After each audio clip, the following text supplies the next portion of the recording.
Aujourd'hui, on reçoit Ronnie Carta, hacker éthique, qui va nous raconter comment, lorsqu'il était à Las Vegas pour une convention de hacking, il a découvert une faille complètement dingue qui concerne un nombre de systèmes hallucinants, dont des banques, des PS5, les téléphones sur Android, les systèmes de mise à jour de Windows, d'Apple sur iOS et même le jeu PUBG.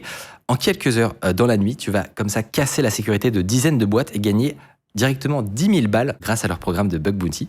C'est ce qu'on appelle une nuit rentable.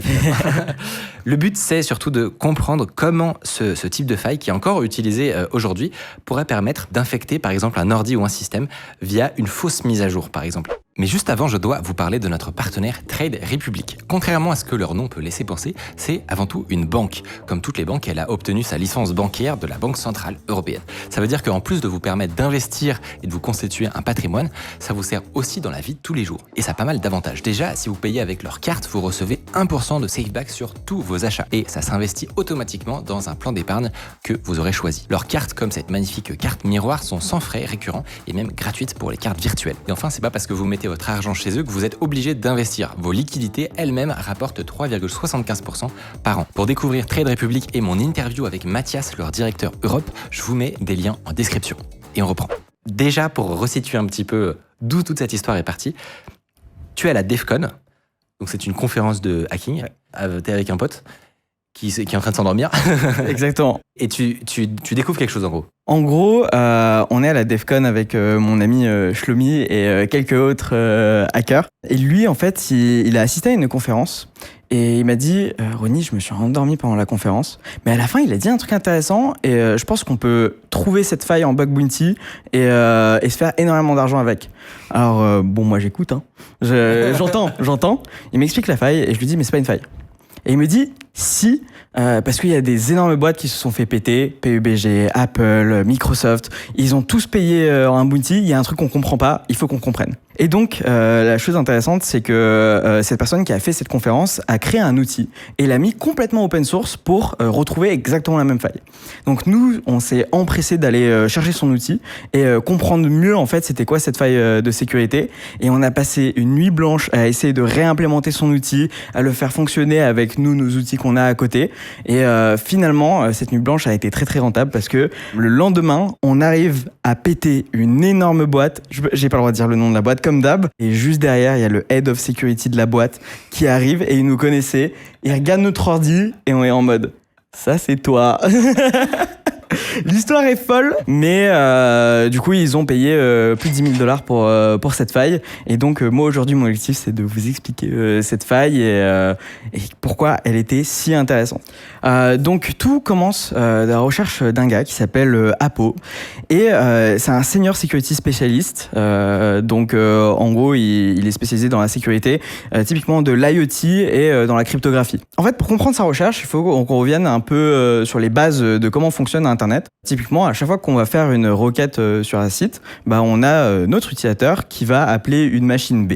Et à partir de là, on a un échange d'informations. Et cet échange d'informations, on veut qu'il n'y ait personne qui soit au milieu. Et donc, qu'est-ce qu'on va faire ? On va mettre une couche de sécurité qui s'appelle le TLS, Transport Security Layer.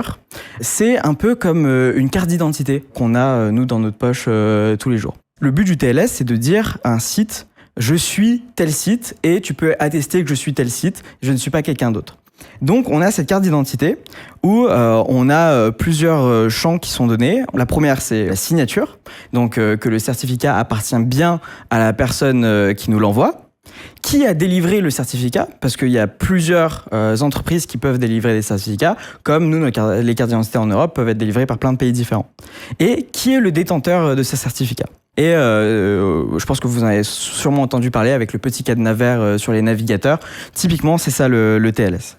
Sauf qu'il faut savoir que cette sécurité de vérification est optionnelle. Ce n'est pas quelque chose qui est implémenté au sein du protocole, c'est la responsabilité du client qui demande le certificat, qui doit vérifier. Et donc, en théorie, c'est une faille qui ne devrait absolument pas exister, et d'ailleurs qui n'existe absolument pas dans les navigateurs. Par contre, quand on est dans le monde d'Android, iOS, l'iOS, l'hardware, l'IoT. On travaille sur une couche un peu plus basse et donc on n'est plus sur la sécurité des navigateurs.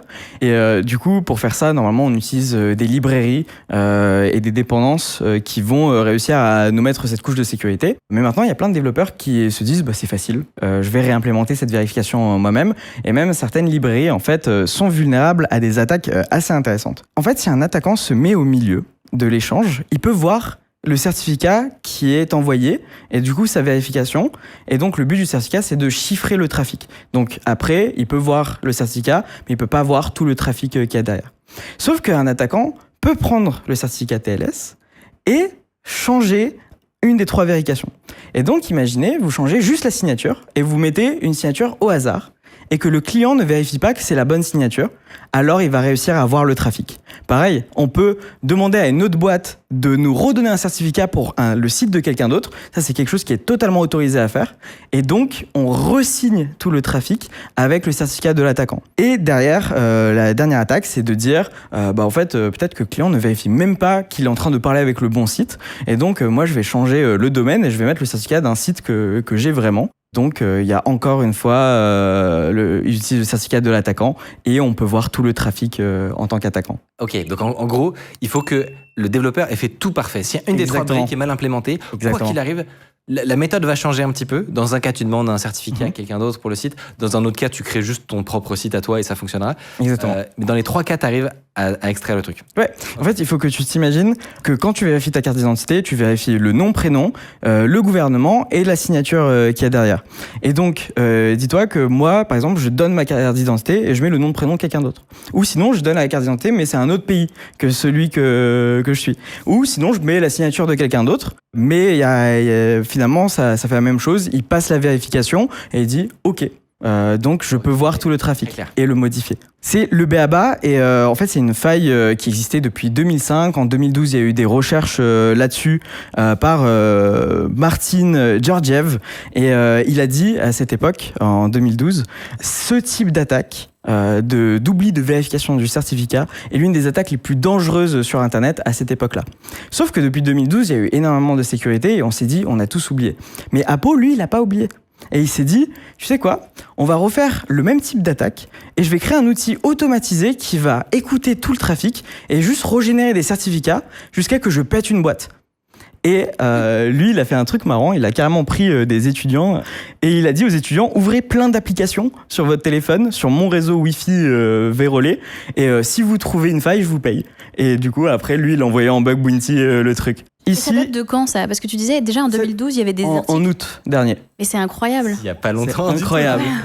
Et là, on va vous montrer la démo d'Apo directement, comment lui, il a réussi à péter l'Apple Store. On voit qu'on a l'App Store à droite et à gauche, on a l'outil. Il vient juste de lancer le téléchargement de l'appli LinkedIn. Et là, ça pop en rouge, c'est très parlant. Et dans quelques secondes, ça, c'est toute l'information de l'application LinkedIn. Donc ça veut dire qu'il est en train de voir l'installation de l'application LinkedIn et il peut modifier son installation. C'est-à-dire qu'il peut mettre n'importe quelle application à la place de LinkedIn au moment où quelqu'un installe son application sur son Wi-Fi. La dinguerie. C'est ça. C'est dingue. Non mais ça fait flipper. Exactement. Alors j'ai une question, c'est que est-ce qu'il pourrait aussi injecter potentiellement une logique spéciale dans l'appli de LinkedIn, une version modifiée de cette appli? C'est ça le but. C'est en gros sur ce type d'attaque spécifiquement, l'objectif c'est soit de voir l'information confidentielle, mais ici c'est pas l'information confidentielle.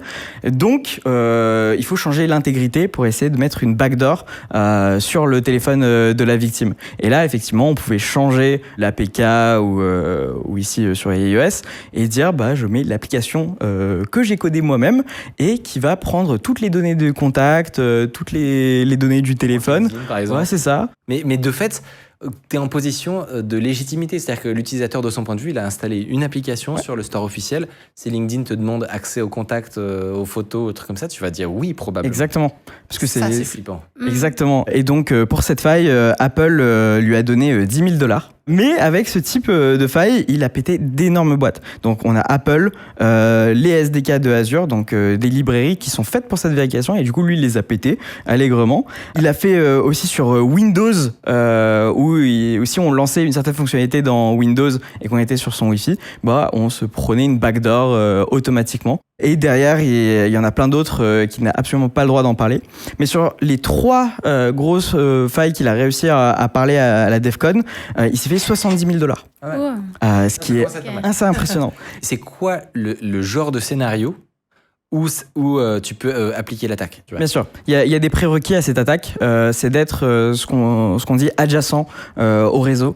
Ça veut dire que il faut être sur le même Wi-Fi et pouvoir d'une certaine manière contrôler le DNS de la victime.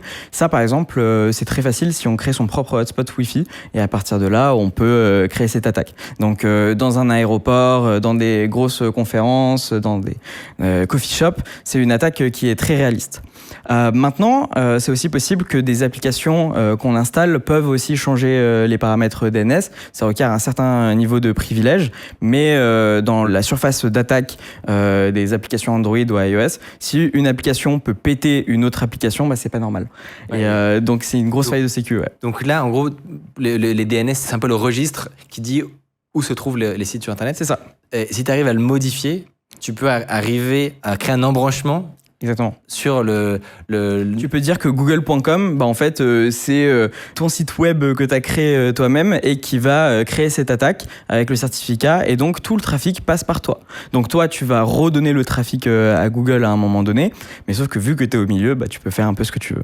Est-ce qu'on pourrait imaginer que sur des réseaux plus grands, ce soit des vulnérabilités utiles qui intéresseraient très probablement, je ne sais pas, des gouvernements ou des choses comme ça? Est-ce que tu penses que ce scénario a du sens que des agences gouvernementales utilisent ce genre de vulnérabilité? Alors, de ce que je sais, c'est que cette faille a été testée sur des réseaux 4G. Donc, il y a dans certains pays, on peut acheter des bornes réseau 4G en tant que particulier, ce qui est déjà assez insane. Mais ce qu'il faut savoir, c'est comme on a dit tout à l'heure, le cadenas vert, on peut voir le certificat et donc on peut aussi voir qu'il a été modifié. Donc, c'est une attaque qui est transparente si on n'est pas un utilisateur averti. Mais si les gens commencent à vérifier le certificat, on peut voir qu'il a été vérolé et qu'il a été compromis.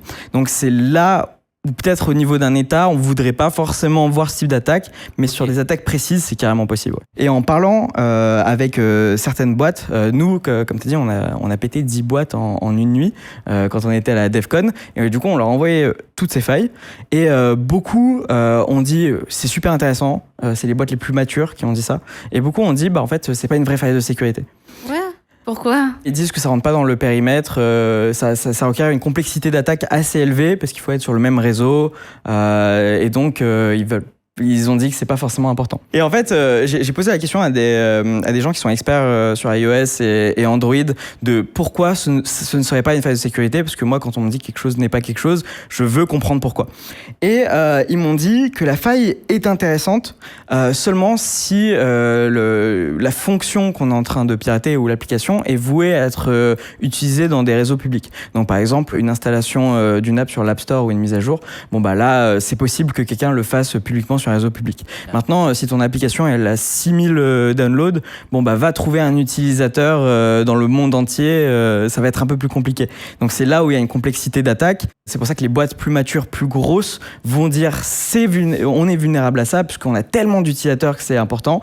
Les boîtes plus petites vont dire finalement c'est un bug, c'est pas une faille. En probabilité d'attaque, c'est très petit. Mais par contre, ils ont émis un truc, c'est que dans l'IoT, l'hardware, par exemple, on a parlé de la PlayStation 5, Apple, il a réussi à péter certains jeux vidéo qui tournaient sur la PlayStation 5 à travers cette attaque. Et donc, ce qui est intéressant avec ça, c'est une faille qui est sur l'IoT et l'hardware, et surtout qu'on a beaucoup d'IoT qui émettent leur propre réseau Wi-Fi et qu'on peut s'y connecter. Si on fait cette attaque sur l'IoT, on peut potentiellement prendre contrôle. Et en fait, ça fait sens parce que Apple, lui, vient de l'IoT. Et ce gars-là, il cherche des failles de 2012 et il les trouve aujourd'hui en 2024. Et je pense que c'est là où lui, il a été très intelligent. Et ça, c'est un standard dans la cybersécurité offensive de faire ça. Et je pense que les plus grosses failles nouvelles, en fait, c'est juste de la connaissance qu'on avait déjà acquis, mais qui a été oubliée avec le temps, avec l'évolution des technologies. C'est le rétro-hacking. Exactement. La dernière fois qu'on avait parlé cybersécurité, c'était avec Julien, un hacker qui avait découvert des pirates sur son propre serveur et avait remonté le fil en enquêtant pour découvrir finalement un groupe de pirates chinois très obscur. C'était dans cette vidéo et c'était passionnant.